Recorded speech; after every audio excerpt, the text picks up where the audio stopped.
a journey, and I finally made it to the little town of Chmielnik in the middle of Poland here. The hotel I'm staying in is right there. It's the one hotel that exists in the whole entire town. Melnick is the town that Helen Greenspun, the survivor who comes to my class, was from, and where most of her family, a good part of her family, and all of her neighbors were murdered. Chmielnik today has 4,000 people. Imagine if the Jews had not been murdered here. There were originally 12,000 people in this town. 10,000 were Jewish. They're all gone. There's not a single one. So today we're going to take a look at the synagogue that was restored. It was built in 1750 and has been restored into a museum, and I'm going to be consulting with my guide, Piotr Krautik, the local historian. It's a hobby of his, and he's also a travel guide. So here's our time in Chmielnik. Here in Chmielnik is the one of the main reasons why I came here, and that is the synagogue. We're only a few blocks from where my friend Helen Greenspun lived, although where she lived now is no longer a house, it's a store. But this is the synagogue that recently was restored. It was built in 1750, and this is where Helen used to attend services. She could walk to services in this very quaint little town. Today, it's been restored. You see a kindergarten behind it, and behind that wall that we're going to approach is the cemetery, where a lot of the headstones were taken from where the Nazis paved the roads and brought back to the cemetery and made into a memorial for the parish victims. From the synagogue here, we can see the Saturday morning market. The farmers all bring their food to the market. People can buy fresh fruit, fresh produce. It's just this one little street here, across from the synagogue.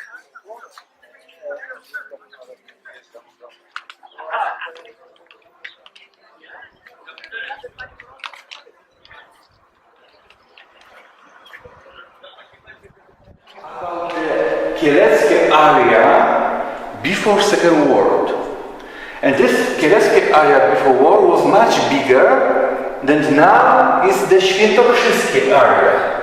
It's something like that. Before war in the Chmielnickie was also Sosnowiec, Będzin, Częstochowa, Płoczyn, Radom, Gosienice. Now is outside Świętokrzyskie, where we are living. Here is Chmielnik. We are here. Kielce, Chmielnik.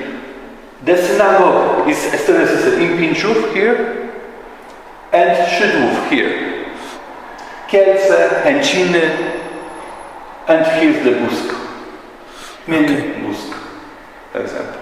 And our visitors who come visit us here on this part can learn and discover information about Jewish settlement on this area. To choose the city is 98 cities information.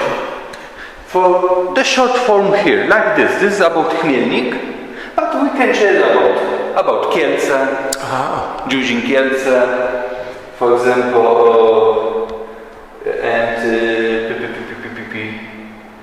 Pinczów.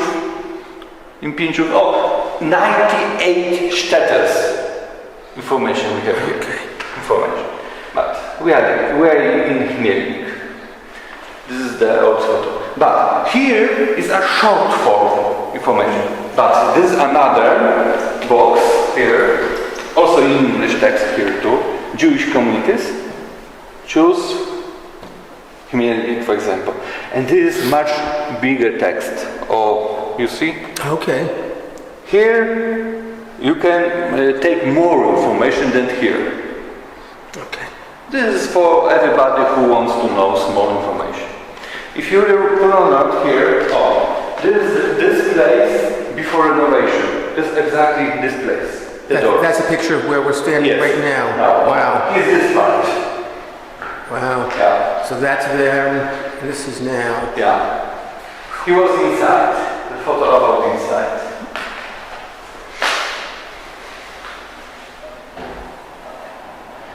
The cost of making the museum here was 7 million zlotys.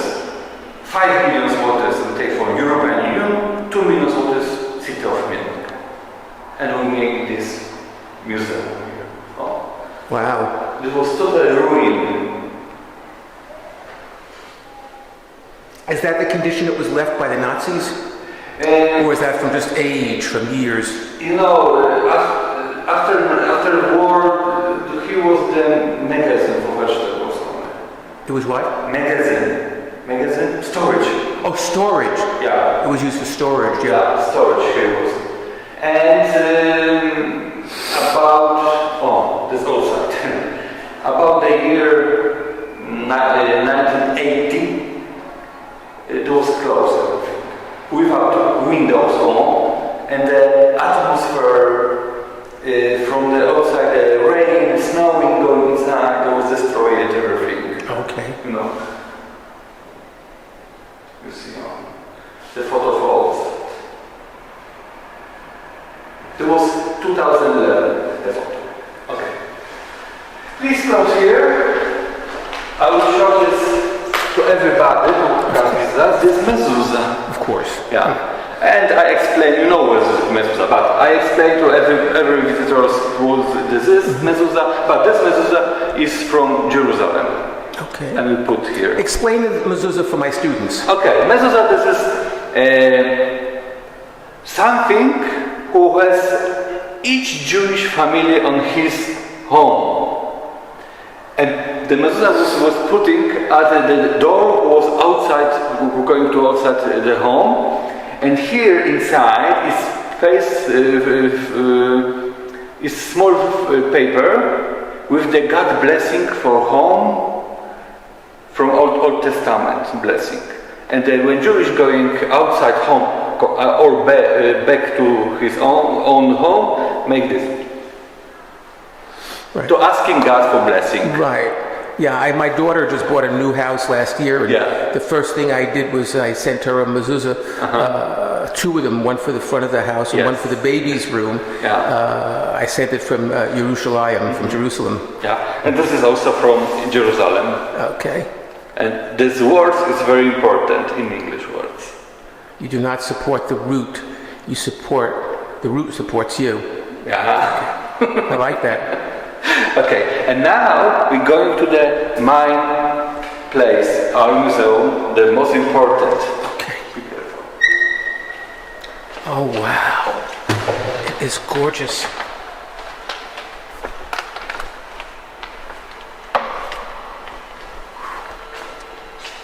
This is beautiful. And this is only one of the world glass bema. Wow. You can find another like this, you can find on this planet, only here. Whose idea was it to make it into a glass bema? Yes, I will tell you everything. Here is the different color, here. Here was before war, beautiful stone bema here. Here's the photo of this bema, how this looks before war. We can go there. This is the photo. When German comes to the Chmielnik, was destroyed, everything was here inside the synagogue. Also, this bema was destroyed and make his storage for vegetables here. And our architect of this museum, Mr. Mirosław Nizio, The architect? yeah, from Warsaw, he think we must doing something special in Chmielnik. And he said, this bema must be made by the glass, like the symbolic. The glass is symbolized the cities, the shtetls, where the Jews lived before war. The light here, exactly, means the life of Jewish people who are going through the cities the same way like this light going through the glass. Okay. This is symbolic. This is idea. Okay. And I tell you, there's only one on the world class. It is absolutely beautiful. Yeah. I've never seen anything like that in my life. Yeah, but during the night, when it's outside dark, this is beautiful. Oh, must be, yeah. Yeah. And also we have in our offer the wedding photo inside. People coming here. Have a wedding done? Yeah, only for photo. Make the photo. Only photo. Coming here, but when it's darkness, and make the photo. The lady is the white dress. When she come inside, she's shining like angel inside here. Yeah. And here's the place where man was here. Lady upstairs. You will go there later. Here are the originals paint on the walls. That was the original paintings? Yeah. Here. Original painting on the walls. Here. And we keep this to saved. Only English part also is Polish and English part. You can just look, make this, and you listen to the stories. Here are the information about how looks simple life before war here in the Chmielnik. A lot of stories. You can go, it's a lot of this, and choose the stories to listen. And also here, when hearing the music, this is our local klezmer band from Chmielnik. Wow. They're called Chmielnikers. All of them are Christians, Catholics, but they sing in Yiddish and with Jewish song. We have two records with this Jewish music. Okay. Yeah, and enjoy your trip here. Wonderful. And you see, here is the information that I touch them and listen. Around here. Please. Now come back out. Yeah, so you finish, you'll be working upstairs there. Thank you, Piotr.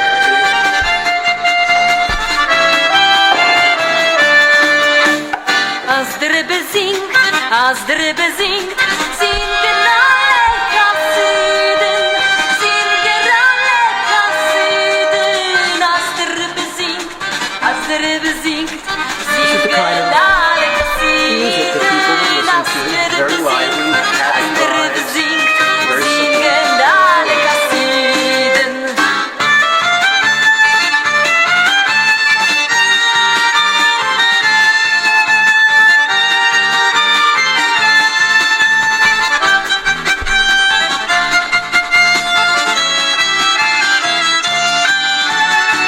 What you're listening to is a Jewish wedding reception, I believe. Als de ribbe schluft, als de ribbe schluft. Now another song that's very popular called Hava Nagila.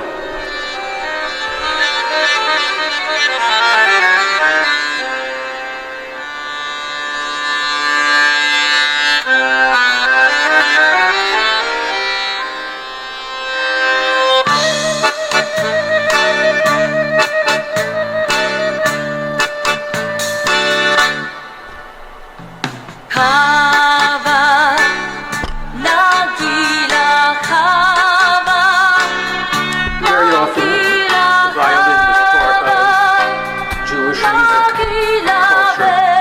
Benismeha. Hava, Nagila, Hava, And that we played at a wedding. Nagila, Hava, Nagila, Benismeha.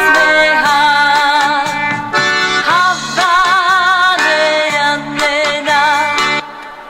One day, Abraham Yitzhak Sulman, the rabbi of Chmielnik, invited to his house Yosek Leib Marshalek, the leader of one of the town's family klezmer bands. He asked him to promise that neither he nor his children or grandchildren would ever play at a wedding reception where boys and girls danced together. Yosek Leib made this promise to the rabbi.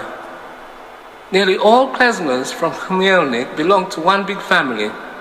Yosek Leib played the bass, his son Sonny the violin. The band was also comprised of Yosek's grandsons, the sons of his daughter Chana. The oldest, Motul, played the violin, Abraham the clarinet, and Israel the drums. Hannah's husband and Yosef's son-in-law, Velvel, was also a klezmer, and sometimes he would play the trumpet, the violin, and the clarinet in Yosef's band. Hannah's youngest son, the grandson of klezmer Yosef, was at the time too young to play in a band. However, later he studied at the Vienna Academy of Music and became a well-known cellist, giving concerts in Kielce, Łódź, and Krakow. He died in Kielce while still young. His son survived the Holocaust and later lived in America. In 1895, the large wedding reception of Yankel Pomage and Yakla Elka, the daughter of Elia Pencil, took place in Chmielnik. It was held in the Jewish Carpenters Association.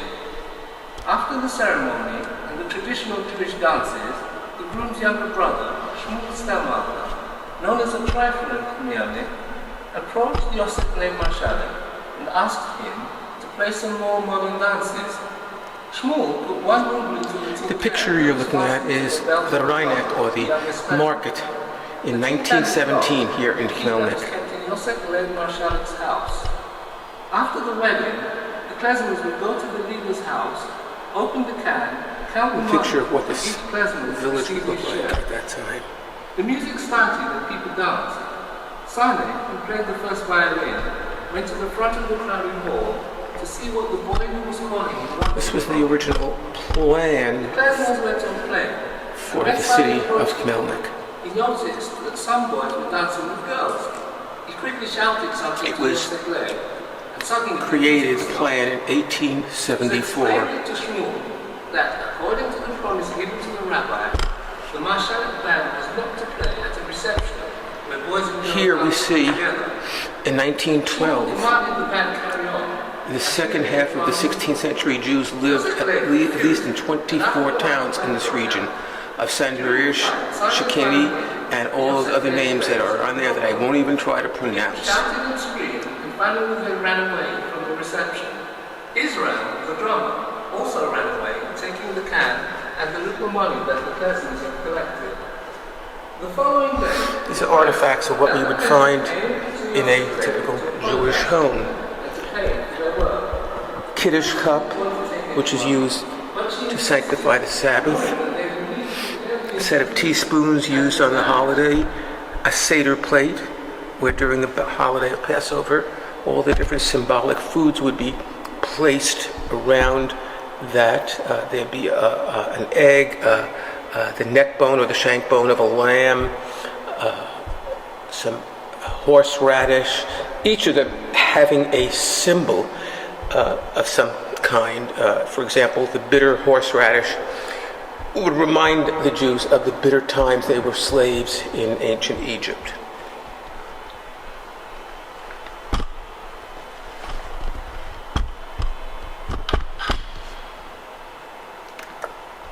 there were no special factories in Chmielnik, but there was a soapworks, tanneries, and shops. Jews also had pastures where they grazed geese. They bought them, fattened them, and then they would sell them. They also owned tanneries that were spread from This was in the Synagogue to Rome 1930s. to Busko. There was a park near the tanneries, and here, There was a where not fair long they ago, were having in there the was a tannery. taxi stand. There had been Jewish stalls with fruits.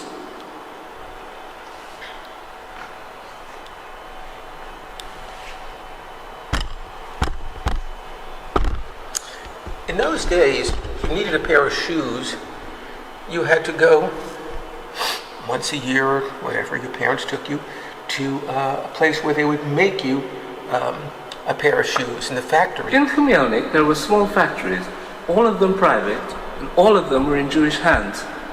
There was a factory of tubes for cigarettes, candies, soap, and candles. In Polna Street, there was a tannery.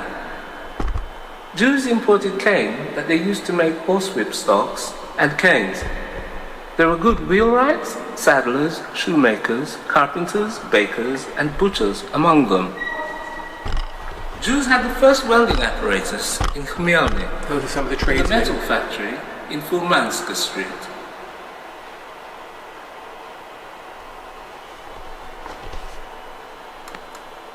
Jews in Chmielnik were mainly merchants and they owned goose farms. Some of them had small factories.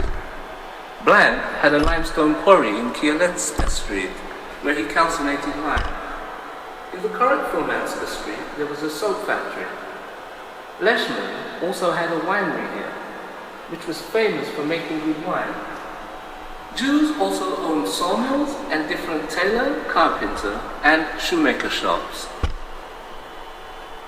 I think it becomes evident as you listen to some of this narration that the Jews were tradesmen, craftsmen, small-time merchants, farmers, not what the myth was of being in control of the economy and all money hungry. Actually, there was a lot of poverty here, but there was among the poverty, a lot of joy among the culture, enjoying their lives as Jews here in Poland.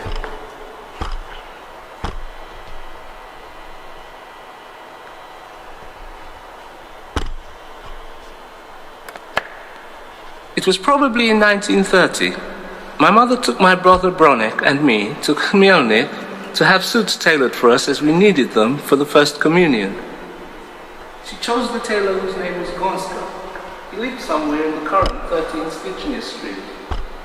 He was known as a good tailor, and what's very important, he was cheaper than Polish tailors.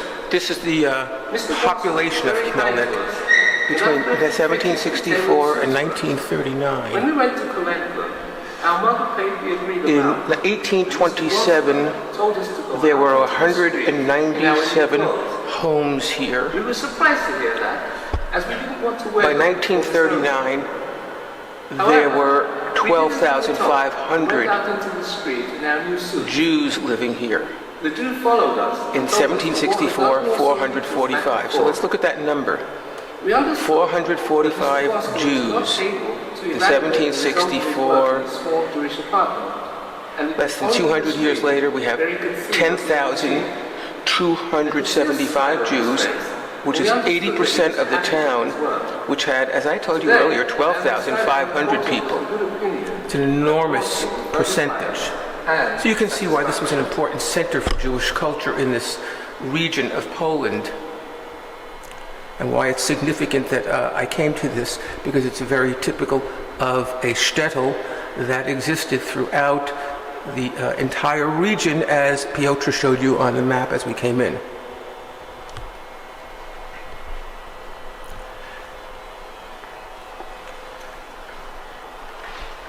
This is the bema of the synagogue we are currently in. The bema is where the services were, of course, conducted. And again, to compare, there it is, symbolically reconstructed today as a symbol of the light shining through, represents all the Jews in all the different shtetls throughout the area.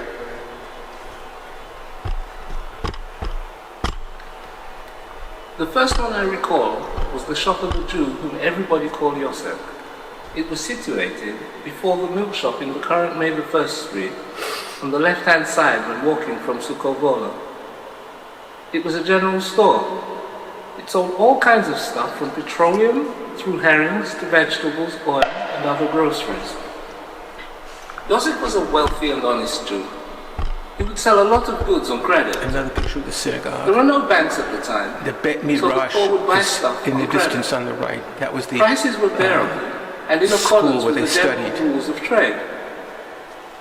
My parents knew Yosef very well, so when they noticed that I was watching the shop carefully, they decided to leave me in the shop, market day as it was exceptionally cold between outside, the wars. and they went to It's settle the matters interwar in the period.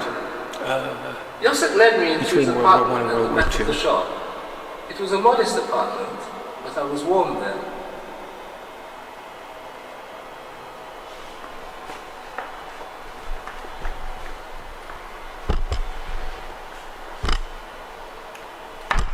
I remember that in Pinchovska Street there was a shop of a Jew whose surname was Kiffel. He traded different commodities: groceries, soap, brooms, petroleum, or lightwood. My family would buy things from him. I remember that at Christmas or at Easter, he gave us a free basket full of different products: raisins, halva, vanilla, or flour. Kiffel had a flair for trade.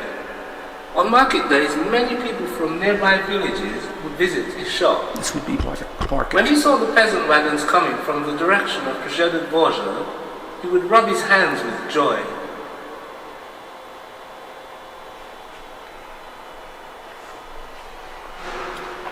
This is a particular family that is pictured here.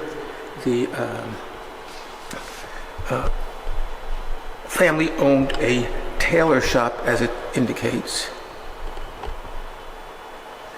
The Steinfeld family. And it tells us it was run by Leja and Baja Steinfeld. Distinguished itself among the Jewish workshops. There were 4 apprentices working in the shop. Women ran a couple of the tailor shops in Chmielnik. In 1929, among 188 craftsmen in Chmielnik, there were only 20 Poles and 3 craft businesses out of 41 who were Polish. Shoemakers and their tailors still dominated, also providing their services to the inhabitants of nearby villages, and most of the crafts businesses were small. They fit into an apartment. Their owners usually worked there with their families. So as Helen would say, her parents would take her once a year to buy some leather and have a pair of shoes made for her.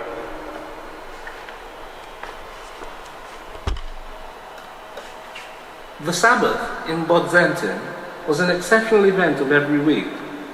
Starting from early morning, the whole Friday was dedicated to preparations to the day of rest mandated by the Bible. Whenever we were planning to have a meat meal, we bought red meat from a Jewish kosher butcher who was responsible for fulfilling all the appropriate kosher ritual requirements. When we wanted to eat poultry, we had to have it killed by the man known as Shechita, who was a recommended ritual butcher. There were 2 of those men in Bodzentin, Moshe Shoichet and Avramel Shoichet.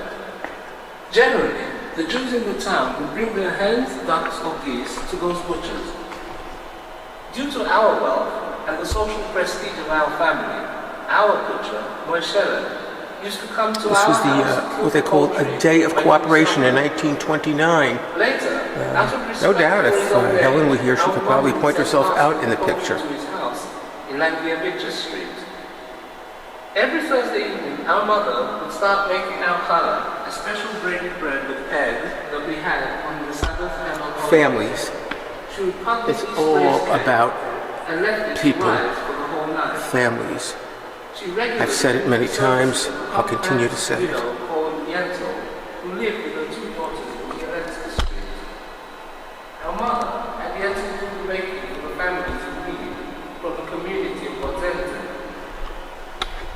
Yentl normally came to our house every Thursday evening to collect the large amounts of ingredients necessary to make challahs and other baked products. Another traditional Sabbath dish that our mother often prepared was chula, a mildly spiced dish that consisted of meat and potatoes. After our mother joined the ingredients, we would take the chula down and put it into Grandmother Mayor's oven so that it would simmer overnight over a slow fire. This is the last rabbi of Chmielnik, For our Sabbath noon meal. Leja Sizia During the cooking, Epstein, Epstein, all over our house, the rabbi of Chmielnik, house of Grandmother Mayor. and the deputy rabbi, Tobias Silman, enjoyed respect among the religious Jews here. The older inhabitants of Chmielnik recall that a religious Jew approaching the rabbi would kiss his own hand and then touch it to the rabbi's sleeve And spiritually for the Sabbath. before starting a conversation with him. Leja Sizia Epstein, who originated from the family of Tzaddiks, religious officials, from Azarav, was also an acclaimed authority with regard to the Talmud, Jewish scriptures, and the author of a few books, including Sefer Zacharit Berecha.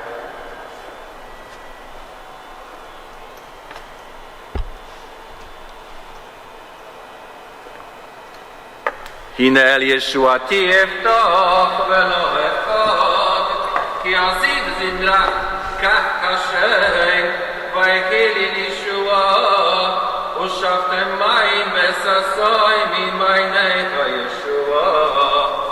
Hashem Hoshia al Amecha Bereichtecha Selo, Hashem Tzivois Imoni, Mizgach Loni, Elohei Yaakov Selo, Hashem Tzivos Ashrei Adam Boteach Bo, Hashem Hoshia Melech Yaneinu Ve'yoim Kareinu.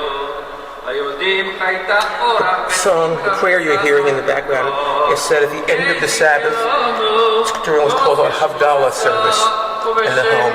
A twisted candle, which represents life, okay, and the joy of the Sabbath being woven into one.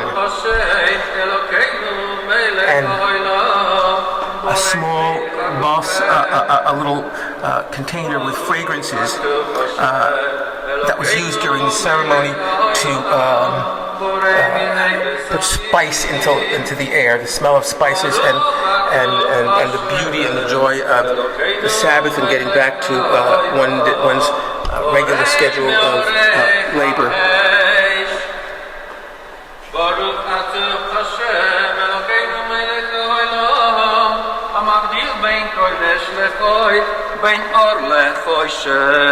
Ben Yisrael Lamim, Ben Yoim Ashvil, Sheshel Yemecha Masei, Baruch Atu Hashem, Hamavdil Ben Kodesh Lechoil. Now, at the beginning of the Sabbath, people would light candles. The beginning, blessing upon the Sabbath candles. ברוך אתה אדוני, אלוהי מלך העולם, אשר קידשנו במצוותיו וציוונו להדליק נר של שבת. And that's the prayer you would hear as they lit these candles and had a little sip of the wine to welcome the Sabbath. Here we have the children of one particular family, Malzak Medrowski, Cheddars, which means elementary school, religious elementary school, were an inherent element of the life in a shtetl. They were places where Jewish boys received their first religious education. Most often, they were not schools but rooms in the house of a religious Jew. The teacher, known as a Melamed, who, for a small reward, took care of children and taught them while their parents were at work. Boys would start to attend cheder at age of 3 to 4. Firstly, they learned by heart the alphabet, their aleph bet, and the prayers, and then they would recite the Torah, the 5 books of Moses, translate it into Yiddish, and become familiar with the Talmud, the Jewish laws. They attended cheder. Well, we are now taking a stroll through the Rhineck, or the market square here in the little town of Chmielnik. The outskirt of the town of Chmielnik.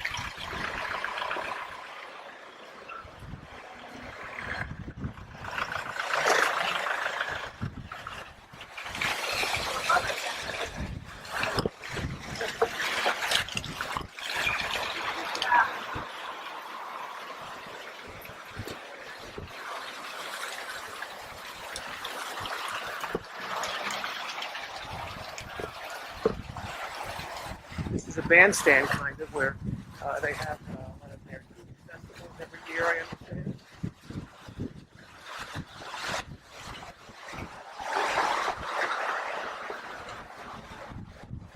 A little touch of Florida, I guess, a palm tree in the middle of Poland. Good.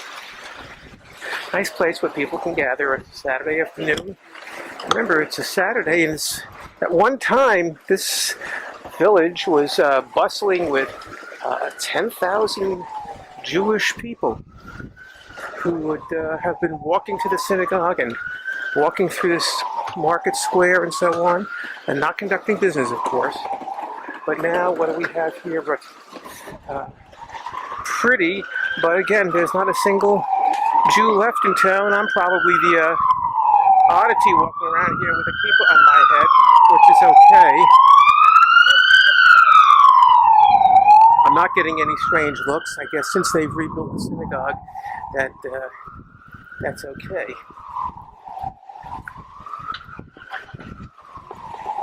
Later in the afternoon now, so you can see the street is clear of all the farmers who came in the morning to sell all their produce, and there's the synagogue again. We're going to go past that and head out towards the cemetery.